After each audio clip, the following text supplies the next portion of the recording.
Matondo Mingi, mesdames et messieurs, pour votre fidélité sur Gueule Afrique Télévision, la justice congolaise en poursuite et à dossier à Corneille Nanga, Oyolelo, Azosala Bakri, Bisika Azali. Tout analyser Angolelo na Christophe Mouissa Moko, yaba acteur yaba associé à société civile dans l'Est de la République démocratique du Congo. Je les reçois pour vous sur Gueule Afrique Télévision. Abonnez-vous à nous qui vous saluent en côté, partagez la vidéo. N'hésitez pas à décommenter. Monsieur Christophe Mouissa Mbote Peboye est là sur notre chaîne Gueule Afrique Télévision. Mbote Mopanzi Sango. Bonio. Malamu toza malamu nangolu Nzambe. Topesi pe mbote na bandeko banso bazali kolanda biso na bilili ya Gueule Afrique Télévision. Mikolo ebele ozomona te comment c'est quoi la situation actuelle ya mboka eza na ndenge nini bobungi bino batu esengeli boyebisaka biso makambo ezoleka na kati ya mboka réellement pour ba confusion lelo eza semé un peu partout ba congolais baza un peu confuse bayebite wapi toza na kati ya mboka qu'est-ce qu'il faut comprendre mikolo ya lelo te biso tozali na ba front ebele toza na front citoyen toza na front oya bitumba toza na ba front médiatique toza na front ya vie ndenge ezali koleka na kati ya mboka na biso kasi ba congolais bayeba ke na kati ya mboka ba urgence ezali ebele toza na bitumba epai tozali na nzala toza na kozanga banzela balabala na biloko ebele oyo ezangi kasi pona lelo oyo ezali penza urgence ya ba urgence ezali kozwa mwa kimia pe sécurité. Toujours la justice à Walelo, batu bazala qui condamné Nangara et consort, batu nyoswa na baza condamné lelo pen ya etumu ya liwa tokolobango ndenge balobakango na lingala etumu ya liwa bisika ya Corneille Nanga na ba collaborateur na e bino boni bozo mona verdict wana pe jugement oyo boni bozo évaluer yango na procès yango mobimba. Alors, il faut koyeba ke ezali nango droit na mboka mobimba na bamboka nyonso kutu ya kosala ba procès ya bongo po epesa moi exemple ya ba nyonso bakoki komeka kosala ba trouble à l'ordre public to kozwa manduki contre état yango lelo tomoni ke ministre ya justice oyo azali ya sika ndeko Costa Mutamba azali penza ko se mobiliser pe ko se démarquer na babiloko mosusu ezali koleka bien que azali moko ya procureur te azape membre ya conseil supérieur ya magistrature PT mais aza quand même na moi pouvoir ya injonction pona kopesa moi biano moi ba conseil na oyo etali makambo ndenge ezali koleka na ba processus ya justice kasi lelo tomona ki procès ndenge elekaki ti lobi loleki ba kondanaki batu na peine de mort yango bubenga ki pene ya liwa ndeko Corneille Nanga za na kati na ba nyonso o bazali lelo ba chef pe ba leader ya mouvement politico-militaire M23 na AFC o ezali penza soutenu na Paul Kagame ya Rwanda kasi totikela kaka na contexte judiciaire te to mekananu ko jeter moi coude na o itali ba processus militaire po ete lelo po to c'est rassuré penza que peine wana kozala exécuté il faut mutu na mutu azali cité na kati ya sentence wana ezala ki prononcé depuis hier aya ba extrader ici kazali et à ce niveau là tozana makoki mibali ya liboso ezali ke mampinga na biso et lancer directement ba facile pour batia loboko na ndeko Nanga partout où il pourrait se retrouver ya liboso ezali to lancer o babengi mandat d'arrêt national to international po ete na mboka nyonso oyo batu wana bakoki ko se retrouver ba meka kotia loboko epa na bango ba extrader bango baya po ba purger pene na bango kasi pona lelo kutu na justice congolaise ba si ba lever oyo babengi moratoire ya peine de mort c'est-à-dire possibilité zali ke batu wana bazala exécuter na ndenge logo bani na justice militaire na biso bazala fusillé na esika oyo kozala choisi na kati ya ordonnance présidentielle voilà eloko toki koloba na mutuna na yo ya liboso avant que tokota na kati ya masolo kolobela dossier ango lelo toujours lobela procès Nanga. Mesdames et messieurs, je vous invite à vous abonner sur Gueule Afrique Télévision soki nano bosali yango te pona bino Nayambi Christophe Mouissa Oyaza Moko ya batu ya société civile et c'est un panafricain batu oyo bazo sibir agression dans l'est de la République tozolobela na ye apesa biso oyo etali justice yazo kanisa ndenge nini na ba démarche nyonso oyo Costa Mutamba azo mené aujourd'hui. Monsieur Christophe Mwisa pona biso eza esengo kozwa yo potolobela elongo likambo oyo lelo toyoki procès verdict ekwei c'est pas ya yambo c'est pas ya liboso ke toyoki verdict ekwei pona peine de mort nini oyo kozala particularité à dossier oyo différemment na ba dossier mosusu toyokaki ba kondanaki batu mwanga chuchu toyokaki ya d'autres militaires qu'on a condamné à Goma eza lokola répétition oyo ya likambo toyokaka cette fois-ci ni nezo rassuré ba congolais ke ba kokomisa tisuka likambo oyo justice e bandaki. Alors, vous allez permettre un peu que j'aborde ce sujet ou cette question en français parce ouais, ça ne dérange pas. Aujourd'hui, vous savez que l'impunité a beaucoup régné dans notre pays. Vous savez que depuis 1997 jusqu'à aujourd'hui, on est à près de 30 ans que ces conflits armés ont commencé en République démocratique du Congo.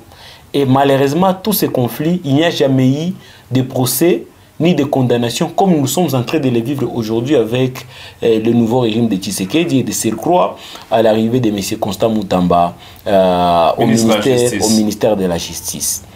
Il y a eu toujours ce qu'on a appelé des dialogues, des accords qui ont abouti à des lois d'amnistie. Les lois d'amnistie veut dire qu'il y a un pardon public que l'État accorde à tous ceux-là qui avaient commis des crimes de guerre, crimes contre l'humanité, des violations graves des droits de l'homme et même des pillages systématiques jusqu'à arriver à l'enrôlement ou à des violences sexuelles, enrôlement d'enfants et à des violences sexuelles des jeunes filles ou des femmes. Et toutes ces personnes-là sont restées impunies pendant au moins 3 ou 4 exercices. En 2003, à Sun City, en 2008, en 2013. Et malheureusement, cela a voulu devenir une culture dans notre pays où les gens pensaient s'ils pourraient prendre les armes, effectivement, ils auront à bénéficier des amnisties, des grâces présidentielles. Et même d'autres qui avaient été condamnés, nous avons appris qu'ils avaient échappé des différentes prisons pour se retrouver encore dans des rébellions. Donc, par manque de sanctions sérieuses sur le plan judiciaire et sur le plan politique, cela a favorisé l'impunité. Et aujourd'hui, vous me posez la question, quelle sera la particularité de ces procès? Au moins là, on est rassuré de la liste des personnes qui sont déjà condamnées. Et ces personnes, au-delà d'être condamnées, devaient être inscrites dans ce qu'on appelle blacklist. C'est-à-dire dans un livre noir où ils ne peuvent occuper aucune fonction, officielle ou non officielle. Ça va permettre en sorte que, lorsque ces noms-là peuvent être partagés à travers l'Afrique ou le monde, que vous soyez à l'extérieur du pays et que vous voulez briguer une fonction quelconque dans une agence du système des Nations Unies ou une organisation internationale, il suffirait seulement qu'on vérifie sur cette liste ou dans ces livres-là, et du coup vous êtes déclassé. Parce que le monde doit développer aujourd'hui les stratégies comment est-ce qu'on les appelle? Les stratégies d'unité nationale. C'est-à-dire, quelqu'un ne peut pas être un criminel dans un État et vous le logez dans un autre État. Et se retrouve à Bujumbura pour aller œuvrer là-bas. Oui, à œuvrer comme un humanitaire, comme un homme d'affaires ou un militaire, comme on peut le dire. Donc, le monde peut développer une stratégie de solidarité internationale pour permettre en sorte que toutes les personnes qui pourraient être impliquées, parce qu'il est danger pour un pays, rien ne rassure qu'il pourrait être aussi un danger pour votre pays. Demain ou après-demain, tout dépend des intérêts.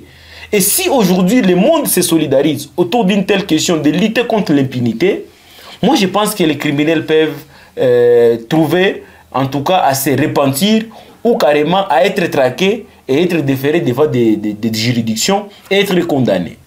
Pour le cas de Nanga, la plupart des... Aujourd'hui condamnés? Oui, la plupart des accusés et des co-accusés sont condamnés à mort. Mais le processus tel qu'il s'est déroulé, avec notre constitution, le jugement est déjà rendu et ils sont aujourd'hui dans un processus de faire ce qu'on appelle le voie de recours.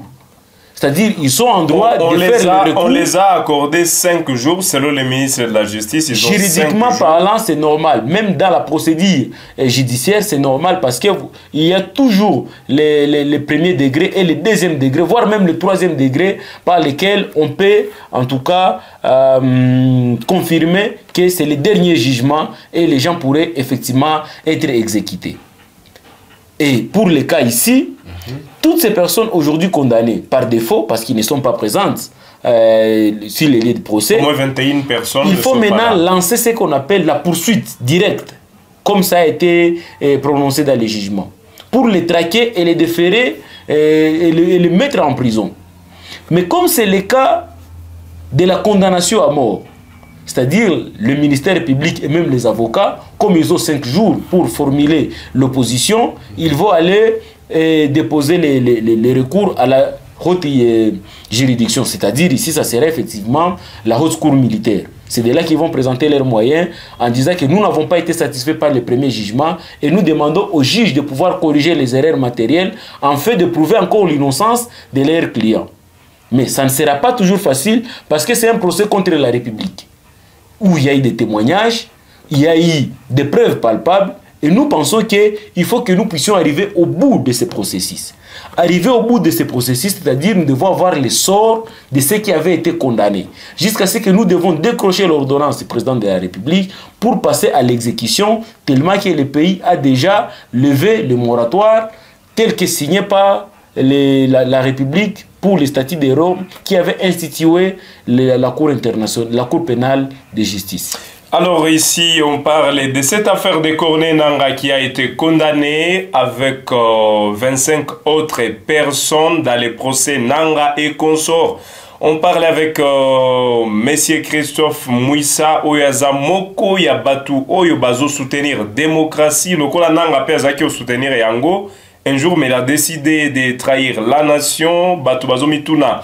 Quelle serait la motivation Oyo et Tindaki Nangaa à Kendela Zamba? Batubami poser encore des questions. Les gens se posent encore des questions, monsieur Christophe Mouissa. Quelle serait la motivation de Nangaa d'aller dans la forêt? Bon, Nangaa, c'est un frustré, si je peux le dire ainsi. C'est un frustré et c'est un égoïste. Parce qu'au vu de tous les avantages que le pays avait déjà mis à sa disposition, lui qui a géré une institution prestigieuse d'appui à la démocratie, en tout cas, c'était très difficile de les retrouver dans ces sales besognes. Nous avons été surpris tous d'apprendre que Nangaa est devenu rebelle, mais il semblerait que même dans son passé, il a encore déjà été rebelle du côté de l'Ituri ou de Haut-Ouélé. Parce que on n'avait pas compris par quel miracle quelqu'un peut quitter la capitale où il a exercé une haute fonction comme celle-là du président de la Commission électorale nationale indépendante et où même les élections pour lesquelles il avait organisé et dont les résultats ont été contestés, c'est-à-dire qu'il devrait plus se focaliser autour de comment corriger ces erreurs-là devant le peuple congolais, jusqu'à aller, il a créé d'abord un parti politique, c'est-à-dire il a cru à la démocratie, et ensuite, par miracle, on a entendu qu'il est devenu rebelle. Mais aujourd'hui, moi je pense que la présence du Nangaa dans la forêt ne constitue pas une grande menace pour le Congo. Parce que Nangaa n'a pas la capacité organisationnelle. Il a répondu, hein, assez à répondre déjà, je ne sais pas si... Bon, il est en droit de répondre, il est en droit de répondre. Aujourd'hui aussi, avec les nouvelles technologies de l'information et de la communication, tout le monde peut communiquer comme il veut. Mais moi, je pense que s'il serait un homme intègre, qui s'y croit, qu'il se rende à Kinshasa pour aller répondre. Et c'est de là qu'on prouverait effectivement si c'est un homme aussi qui peut faire face aux institutions de la République ou pas. Mais le fait de vivre en cachette dans les Rutshuru ou dans les Massissi, ça prouve à suffisance que lui aussi, il a peur d'affronter directement les institutions, raison pour laquelle il a pris les armes.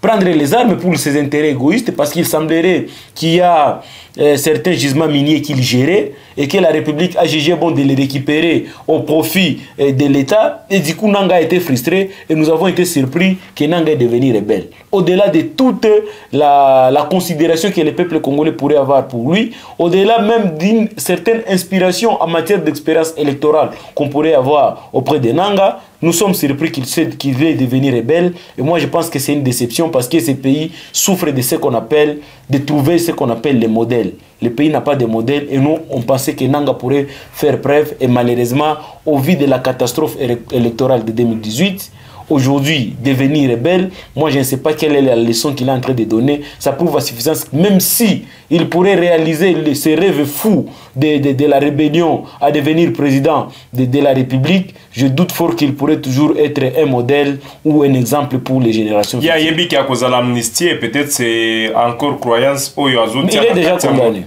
il est déjà condamné. C'est-à-dire ça sera encore d'autres nouveaux mécanismes peut-être pour lesquels le peuple sera très regardant et très exigeant, et je doute fort qu'on pourrait revenir sur l'amnistie des Nanga. Alors, l'essor de Kagame, le ministre de la Justice, juste après la condamnation, Atiki Kolobaye, qui pour Paul Kagame, il sera poursuivi en justice, il va saisir la Cour pénale internationale afin que Kagame soit immédiatement arrêté. Et si cela ne se fait pas, alors il pourra proposer, lui, comme ministre de la Justice au président de la République, que la RDC se retire du statut de Rome. Comment vous évaluez cela? Non, moi je pense que nous ne devons pas non plus y aller trop vite en besogne. Pourquoi? Parce que nous devons d'abord finir ce qu'il y a comme responsabilité intérieure avant de nous pencher à ce qui est extérieur. Donc prenons d'abord des choses au sérieux. Nous sommes menacés, nous sommes agressés actuellement. Rassurons-nous d'abord de bouter hors d'état de nuire tous les ennemis, afin de déclencher d'autres processus après. Mais si nous essayons un peu d'accumuler les tout à la fois, d'affronter tous les fronts à la fois, ça risque de nous compliquer. Kagame, je sais aussi qu'il ne dort pas. Il sait ce qu'il attend, il sait l'engagement des institutions de la RDC pour lui traîner devant les juridictions internationales. Et moi, je pense que nous ne devons pas y aller juste par colère, juste par indignation, pas avec des émotions. Non, nous devons nous rassurer de rassembler tous les éléments nécessaires, tous les moyens de preuve. Et le jour où nous déclencherons ces processus, que nous puissions nous rassurer que nous ne pourrons pas nous retrouver ridicules devant la Cour pénale internationale. Donc il faut, du côté du gouvernement et même du côté du ministre de la Justice, de ne pas y aller par des spectacles, par juste aller amuser de la galerie. Nous devons y aller avec beaucoup de sérieuxité, rassembler tous les éléments nécessaires et aussi aller auprès de la Cour pénale internationale, respecter toute la procédure nécessaire qui y va effectivement, parce que pour faire arrêter un président de la République, ça demande beaucoup de préalables, et surtout que le Rwanda n'est pas par pays signataire du statut de Rome, c'est-à-dire il y a plusieurs mécanismes dans lesquels il faut d'abord se ressourcer avant de nous lancer dans cette histoire. Mais pour le cas de la justice, d'abord militaire, aujourd'hui on soupçonnerait qu'il y ait beaucoup de trahisons, beaucoup d'espionnage au sein de notre armée. Moi, ce que je peux recommander, c'est l'institution encore une nouvelle fois de ce qu'ils avaient appelé à l'époque les cours opérationnels. Pour qu'un militaire, lorsqu'il commet des faits flagrants sur le terrain, directement on le condamne et on l'exécute directement. Et ça peut permettre effectivement d'assainir encore l'appareil sécuritaire et principalement l'appareil militaire pour nous aider effectivement d'extirper tous ceux dont nous considérons comme des traîtres et des infiltrés au sein de notre armée. Alors pour finir, M. Christophe Mouissa, on finit par la sortie médiatique du président de la République qu'il a fait au niveau du Bruxelles, où il a pointé du doigt Joseph Kabila étant le patron de l'AFC, état derrière l'AFC de Corneille Nangaa. Est-ce que vous pensez que cela est une vérité ou c'est quelque chose de politisé? Bon, moi je pense que c'est plus politique que judiciaire. Vous savez, les politiciens, ils ont tous les moyens nécessaires pour se tacler, pour se taquiner.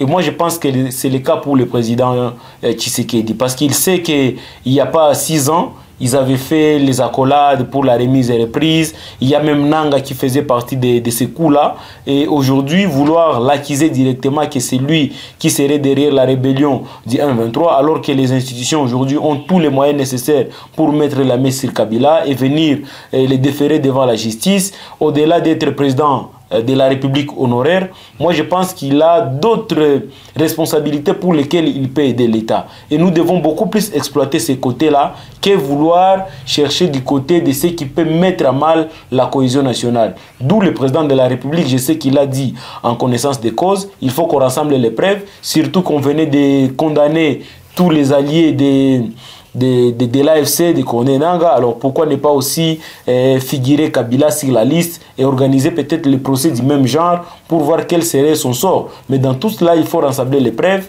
il faut les contacter, il faut les convoquer auprès des juridictions pour l'entendre, en fait d'éclairer la République. Mais il faut que ça se fasse avec des précipitations politiques, il faut que ça se fasse avec la haine ou les émotions. Je ne sais pas, un État ne peut pas agir avec les états d'âme. Il faut qu'il y ait un minimum de professionnalisme, un minimum de respect, mais aussi la procédure nécessaire pour faire arrêter un ancien président et aussi évaluer si et seulement si les propos du président de la République sont des propos vrais, tenus et s'il les a dit dans quelle intention. Toi, ça qui dit là, Boa Lula Matou, ku télévision wetu Gel Afrique TV, mesdames et messieurs, Soukaya Likambo Yango, Soukaya Manakanabiso, avec Christophe Mouissa, nous vous disons merci de votre fidélité.